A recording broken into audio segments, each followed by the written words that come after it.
All right, welcome back to Starting Nine on 5R. I say welcome back because we didn't have an episode yesterday, but we are usually here every single Tuesday and Wednesday at 9 a.m. for 30 minutes. You can also catch the Alex Dono show here daily at noon. We're going to give you more Alex Dono today. He's going to be with me at 9:15. He's my guest today. We are sponsored, as always, by our friends over at U-Brake Wheel Fix. You can find them in North Miami. This is a wheel repair remanufacturing company.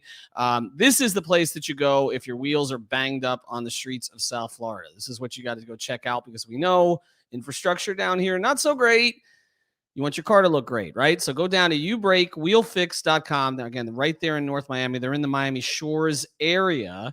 Mention 5 Reasons. You'll get a discount on your overall order. You also can get the fancy colors if you want. So if you want to do the Vice colors, you can do that. You can do the Dolphins, aqua, and orange as well. They can do just about anything for you down there. Mark, his crew, big sports fans. So reach out to U-Brake Wheel Fix, ubrakewheelfix.com in North Miami. And again, when you head down there, make sure that you mention 5 Reasons. It's a cool shop, too, just to go check it out and to see what it is that they do. All right. Again, I'm Ethan Skolnick. We'll have Alex Dono on here a little bit later. We will start getting into more Heat conversation next week. We did do an episode, or I did an episode of 5 on the Floor with Michael Rappaport, kind of went back in the day talking the Heat Knicks. I would hide the kids' ears for that one, but I thought it was a lot of fun, and there's some stories in there about Pat Riley and others. We'll get back to the basketball on 5 on the Floor next week. But today we're going to talk Dolphins, and they're 1-0. Not that you would know it. I have been surprised, not by the national media's reaction, because we know that they consider the Dolphins to be an irrelevant franchise, and they're only relevant in the sense that you can make fun of their quarterback for reasons that I really don't understand. So I'm not surprised that most of the conversation on Monday was about the Patriots and about Mac Jones. We knew that. It's better for the national media, particularly the used to be worldwide leader, to be ignoring the Dolphins than talking about them because they don't know what the hell they're talking about. I mean, they're talking about things like from 10, 12 years ago, previous regimes. They don't understand what it is that Miami has tried to do here over the past couple of years. They don't know who most of the players are. We've been through this, and this is why Tua is such a lightning rod. I think one of the reasons, because really he's the only person to sort of hang on to on this team. I mean, the Dolphins' best player, Xavier Howard, who made the biggest play of the game the other day, is not a national star. He doesn't project that way. He doesn't bring attention to himself that way, at least not nationally. So they don't really know how to talk about the Dolphins. It's better for them not to talk about the Dolphins. I've been a little bit surprised by the local reaction, and not so much the media, but the fans. And that's why I tweeted out some of the stuff I tweeted out on Monday. I mean, you get a win in Foxborough, okay, against a team that is not like the old Patriots teams, but a lot of people thought they were a dark horse, maybe not to challenge for the division, but certainly maybe to get the first wild card or something along those lines. This belief that when Belichick got some of his players back who skipped last year because of COVID, and some of the additions they made, they spent a ton of money in free agency. Again, they have this heralded rookie quarterback, that they were a dark horse team to make a run in the AFC. Miami goes up there. They execute their game plan. And by then, I mean the Patriots, for the most part. Okay. I mean, the two drives, obviously, the one coming out of the first quarter, the one coming out of the third quarter for the Dolphins were pretty much perfection from the Dolphins offense, the scripted stuff. But the rest of the game, the Patriots did kind of what they wanted to do. You know, hot reads, get the ball out offensively, defensively. They made things a little bit difficult on Tua. They got some pressure. They did a lot of good things. Miami still wins the game. Miami comes out with one major injury, although I don't think it's a season-ending injury, which is Raekwon Davis. One injury of significance in a game, particularly opening game, you kind of take it, okay? I mean, it's not like the rash of injuries that the Ravens have had lately.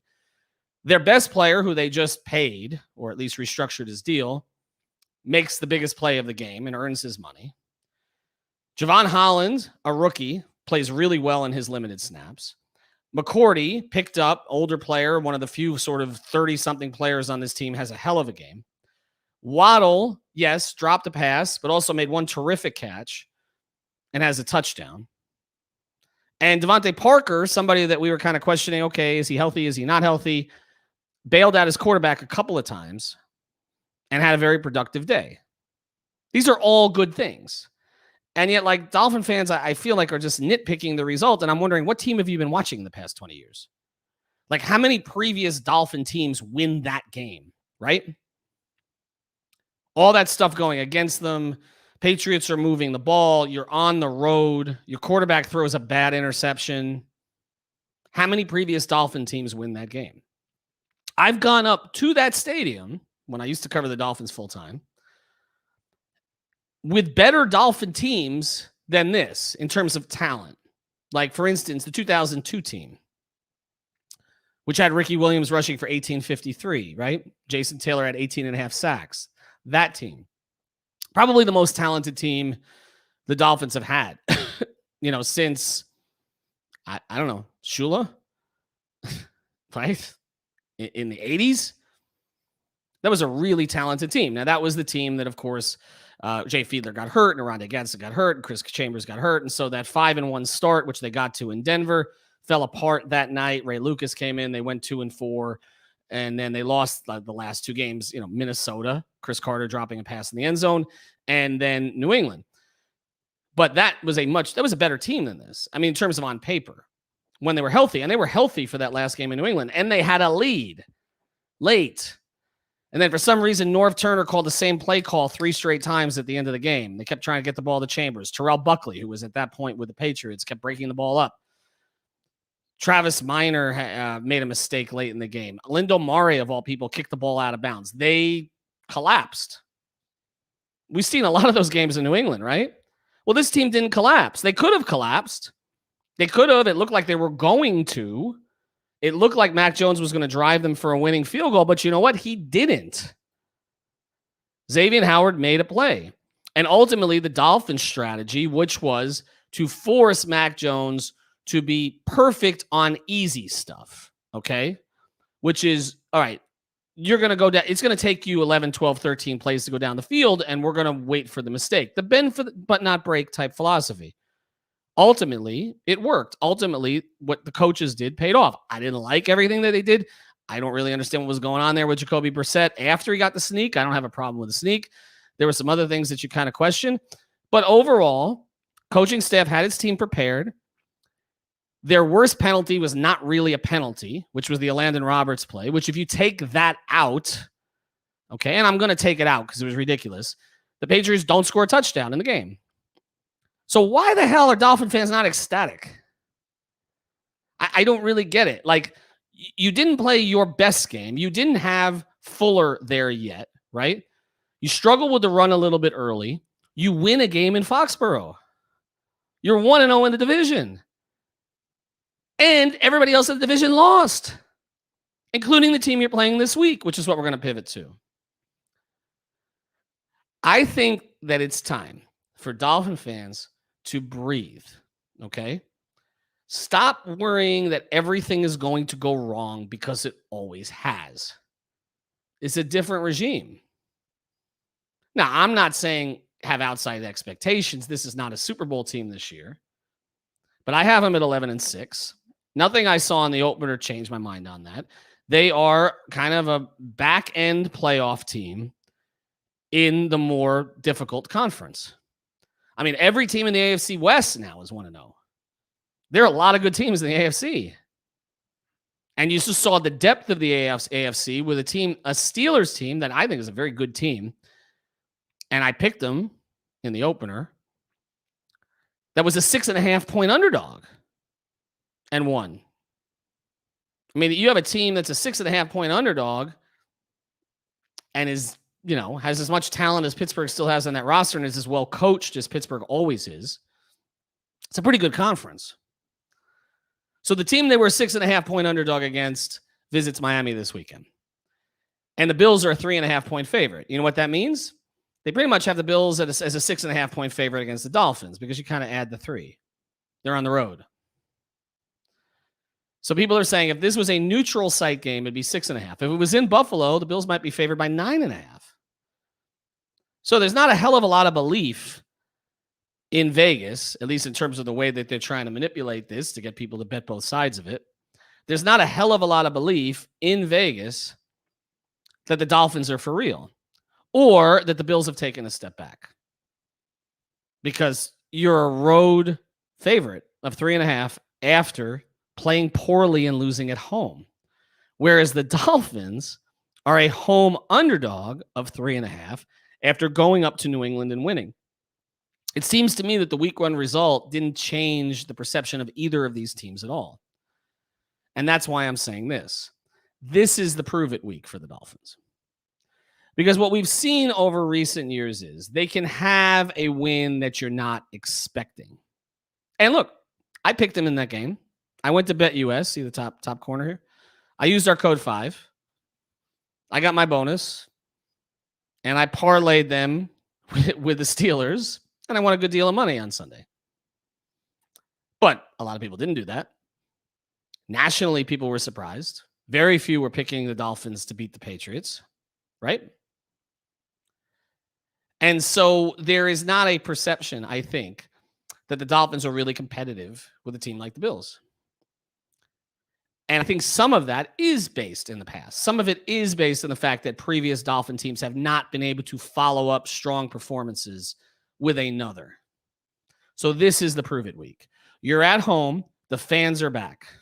You've got a team coming in here in Buffalo that's going to be pissed off and a little bit embarrassed by the way they played at home after touting themselves as Super Bowl contenders the whole offseason. Josh Allen didn't play particularly well. Josh Allen has hurt the Dolphins in the past, more so with his legs than with his arm, actually.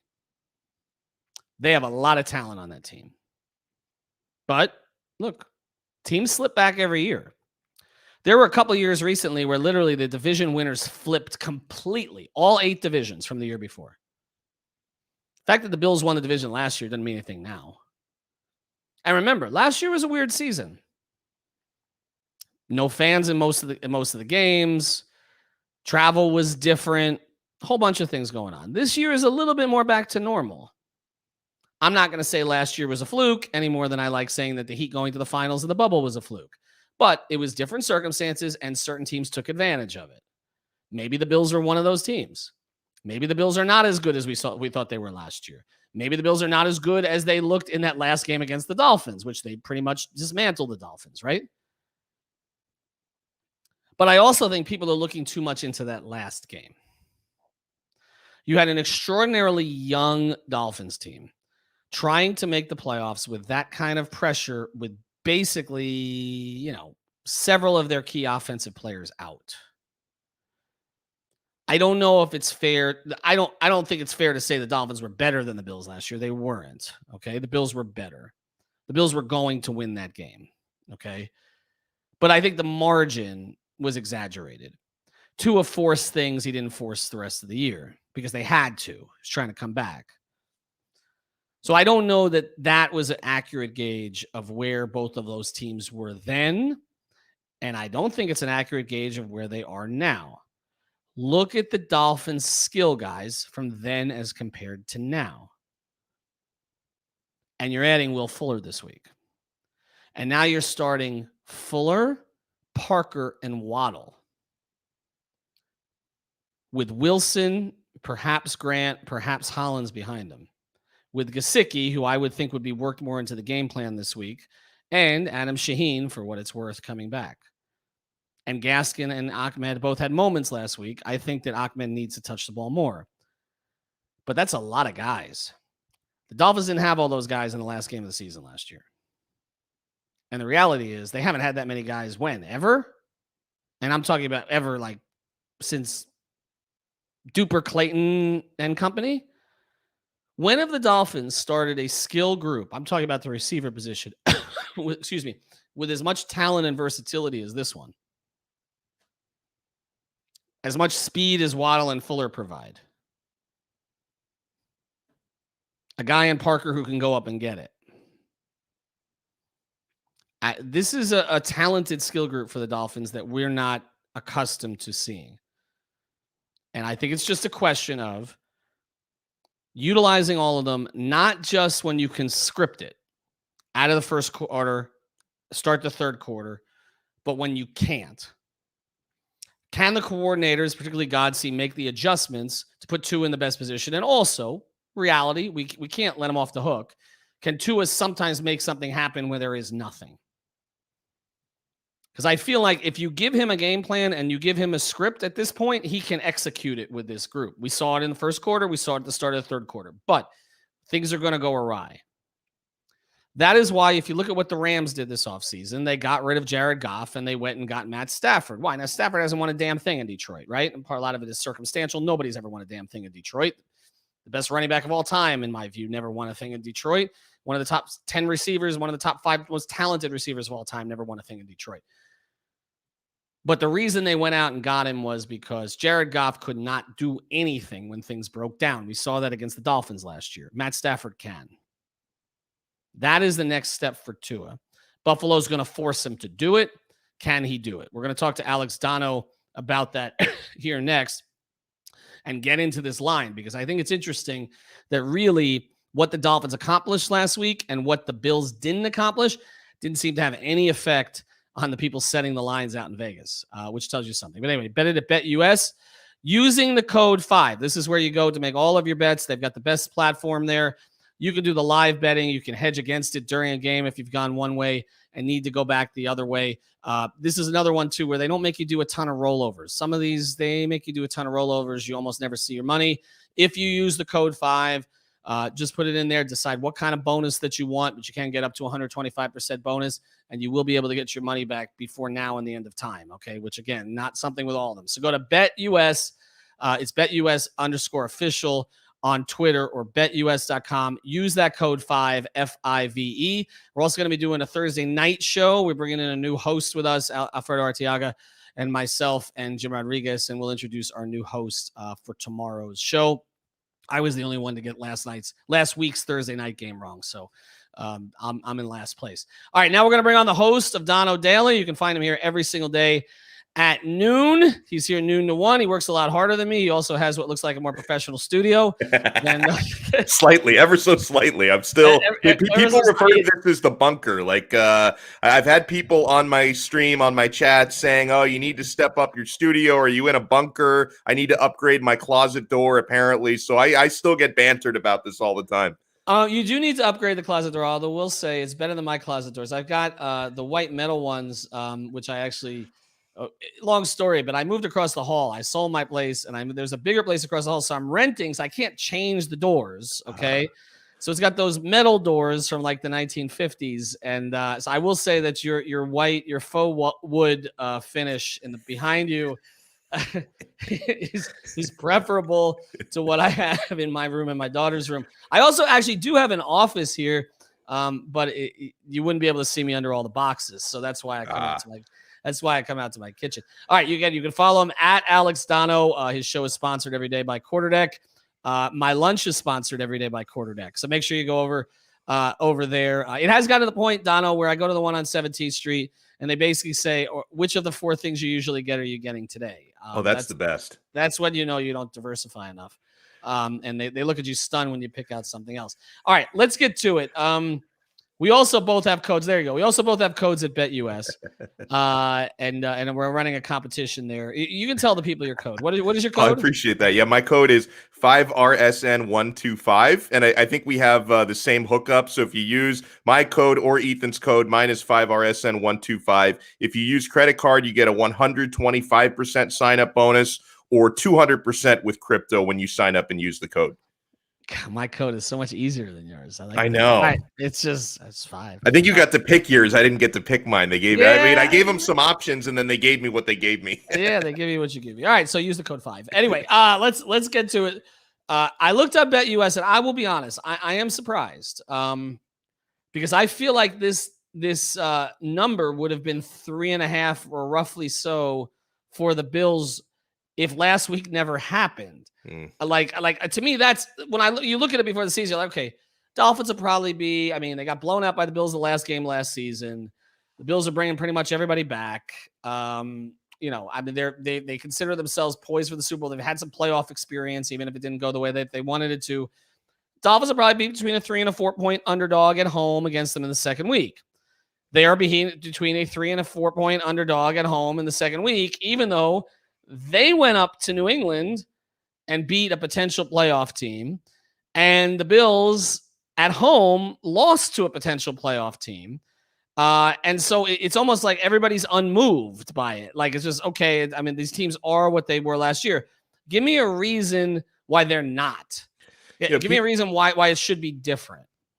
Well, people, I think, are giving the Bills the benefit of the doubt, and they look at what happened against the Steelers, even though it was at home. And I watched the game, and I thought that there were some things for Buffalo that were problematic. But I think people just give that team a benefit of the doubt, coming off of a 13-win season last year, and they had the highest scoring offense in football last year. Yet in Week 1 against the Steelers, it was really their offense that was the problem. Their offensive line was terrible. Okay. And that's really the big sticking point with what went wrong in Buffalo last week. They also, one of the touchdowns they gave up was a special teams touchdown. So maybe the betting public looks at that and says, okay, that's probably not happening 2 weeks in a row. And then I also think, and I'm playing devil's advocate here because I think the Dolphins can win the game. And I do think the number is maybe a little bit unfair, but I'm playing devil's advocate. I think people are looking at the Bills and they're saying, okay, they were the class of the division last year. They're going to be even angrier because they lose Week 1. So they're even more motivated going to Miami. And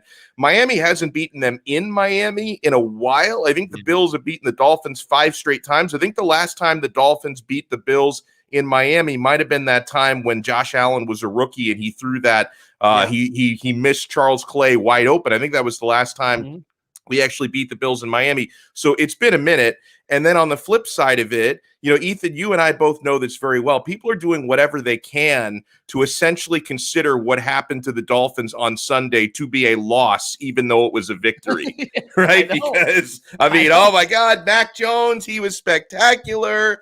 Tua wasn't very good. Really, that's a win for the Patriots and a loss for the Dolphins. So people are doing whatever they can to take that away. And Tua, the same way the Bills do get the benefit of the doubt because of what they did last year, Tua gets the opposite of that. Like, people still are not sold on Tua because of last season. And if they looked at, just the stat line from last week, they saw, 1 touchdown pass, 1 interception, he threw the INT in a crucial spot in the game. So I don't think people are buying yet what the Dolphins are selling. I don't think people are convinced, even though they got, if you just look at it on the surface, a road victory in New England when the Dolphins were an underdog in that game against a team, like you said, people consider the Patriots to be a playoff threat.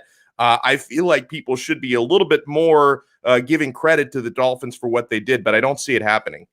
So, okay. And I understand that. I mean, we are scarred. We've covered this team long enough, and I get it. And the fans are scarred. And certainly this organization has not earned respect nationally.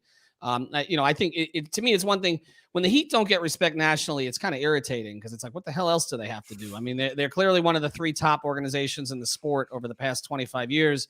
They've proven it over and over and over that they know what they're doing. The Dolphins have proven over and over that they don't, but it's also a different group. I mean, we can talk about Chris Greer being there, but he wasn't in charge. Okay. And I'm not saying he's been perfect, but it's been more good than bad for me. Since he has taken over. And then you look at Flores, since they started 0-7 under him, they went 5-4 with no talent. None. Okay. They go 10-6. All right. So what are we at now? My math is bad. So what are you at then? Don't ask 15. Me, man. Yeah, okay. So you're 15-10, right? Okay. And then you just, so he's won 16 out of his last 26. All right. With a team that's building, that's getting younger as they grow, okay? I mean, he's made the roster younger. We talk about McCourty or whatever, but John Jenkins playing, but this is a young group, right? And so I just think that they're being kind of stuck with what predecessors have done. This is what drives me crazy. These stats, the Falcons haven't won a game in this place since 1984. And I'm thinking, was anybody still on the roster for any of these previous games? Exactly. It's one of the stupidest stats, like saying what a franchise has done in a certain place. Sort of regimes are different. Teams are different. Now, yes, cultures take time to build. Okay.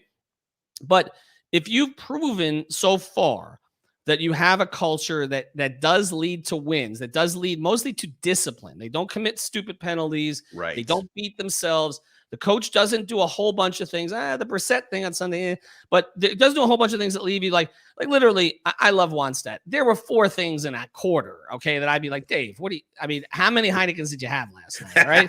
Okay. So it's you don't get that from him. You don't get the arrogance that you got with Gase, okay, where you knew he was doing things just to impress you instead of to actually win a game. When does it change? I feel like Sunday could change it, right? If they go to 2-0 and right, couldn't it a little bit? Honestly, I had my doubts about this, and this was a big topic. I can't remember if it was my episode yesterday or on Monday. I brought this up. Now, most people agree with you that Sunday should change it, and that's if the Dolphins win. If the Dolphins lose, whether it's close or a blowout loss, it's not going to help the perception. But a lot of people are saying, yeah, if the Dolphins win this game, it really helps. Honestly, Ethan, I think that the game that can really change perception, I don't know if it's this one, because with the Bills losing to the Steelers in week 1, if the Dolphins then beat them week 2, I think the narrative is going to be more about what's wrong with the Bills rather than, oh, look at what the Dolphins are doing. To me, I think that the first real opportunity this season to actually get the attention of the national narrative is week 5 on the road in Tampa Bay, which is a really tough game. Okay. And, obviously it's hard now to predict the betting line for 3.5 weeks in the future, but I think the Dolphins would probably be about a touchdown underdog in that game, unless Tampa Bay looks really bad in the next few weeks. So I think that's kind of the one that you have circled on the calendar. That's the game where you get the respect, because I can already see what happens, the morning after, Monday morning after the Dolphins win a close game at home against Buffalo. People are going to be saying, well, okay, these guys lost against the Steelers the first week. And, they've had, maybe some tension with the whole vax, non-vax issue within Buffalo. People are going to start to look at why this team might be coming apart. What's wrong with Josh Allen? I think it's going to be more about what's wrong with the Bills than what's right with the Dolphins. So I don't know. I don't know what it's going to take to really get that respect. Obviously, if they have like a 4-1 start over these first 5 games, that's going to get people's attention. But I think the individual game that can really grab the narrative is that Tampa Bay game. No, I think you're probably right, and people will talk about the Bills, but I also think there will be a little bit of a feeling of, if the Dolphins are impressive, particularly offensively. I think there could be a little bit of perception. Is there a changing of the guard in this division? Because we've waited 20 years for a changing of the guard of any kind, and when someone actually did it, it wasn't the Dolphins, right? It was the Bills last year. Yeah. And the question is, were they anointed too soon? And I think we've always talked, it's funny, in the NBA, there was always spoken of in these terms of, okay, we're building for when this is over. Like when LeBron is finally, and that still hasn't really happened, but when LeBron is finally not at the top, or I remember talking to people with the Heat when Golden State emerged. Okay. And obviously the Heat had fallen back because LeBron had left. And there was a sense in the NBA, like, okay, we're waiting for the Warriors run to end. Like, there's no point in trying to do certain things because you're not.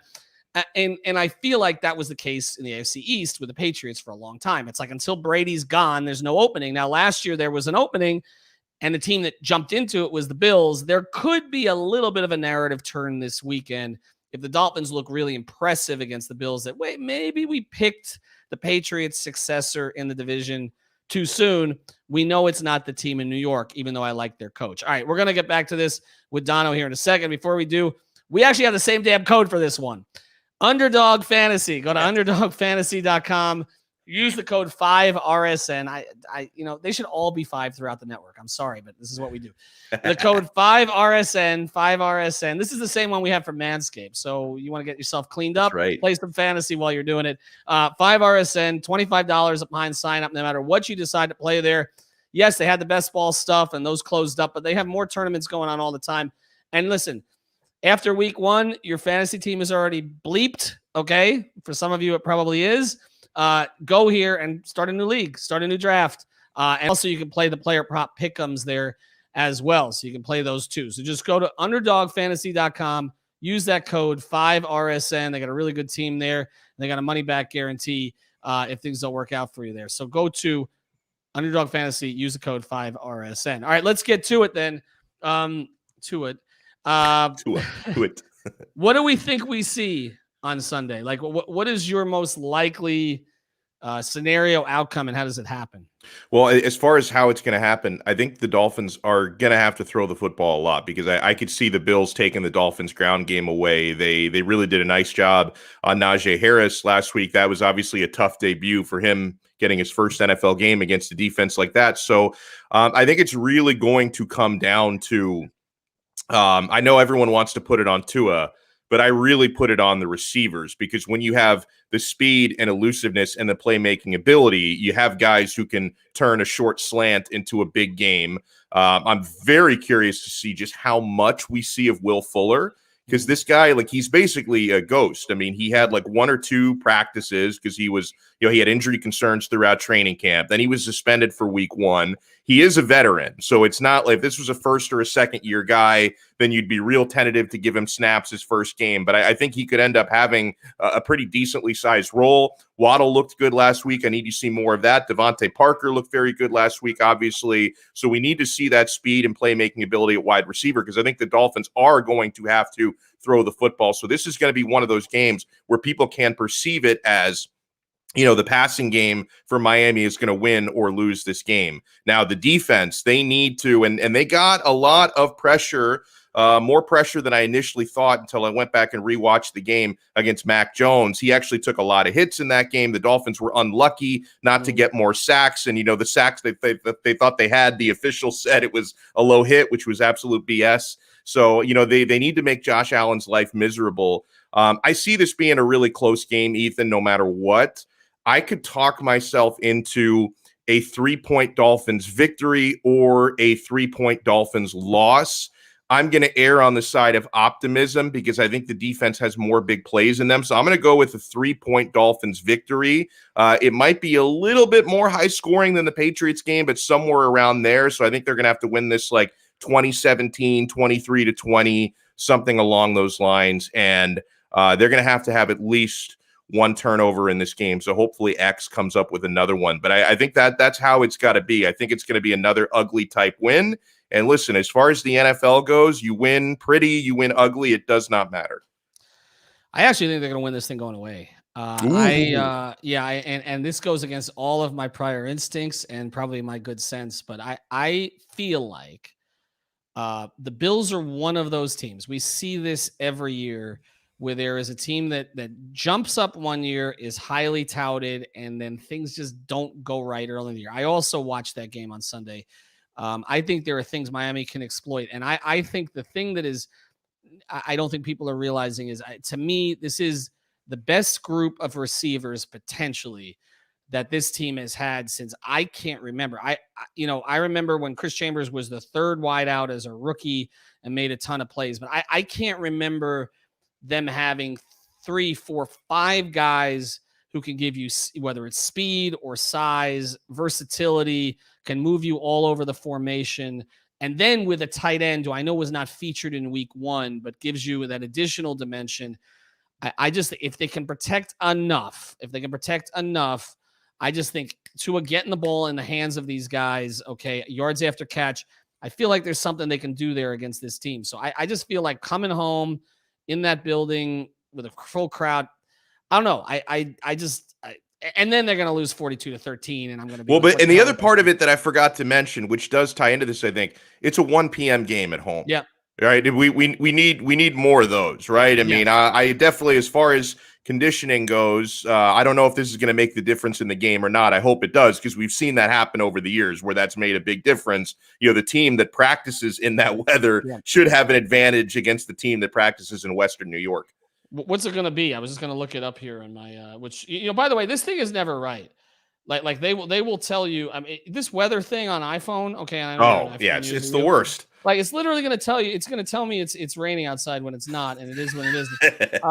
Sunday, high of 88, low of 77, 30% chance of rain. So, I mean, although literally these 8 straight days, 30% chance of rain. And I hope the humidity is way up there too. That's what we really need. Yeah, that's right. It's not the heat, it's the humidity. That's what we say. All right, check him out at 12 o'clock. Bet it at betus.com. On his show, he can say something different. On this show, we say 5, F-I-V-E. I'll be back next Tuesday. And also, of course, check him out on 5 Rings Canes. Check me out on 5 on the Floor. Just check everything out. You Break, We'll Fix. Check that out too.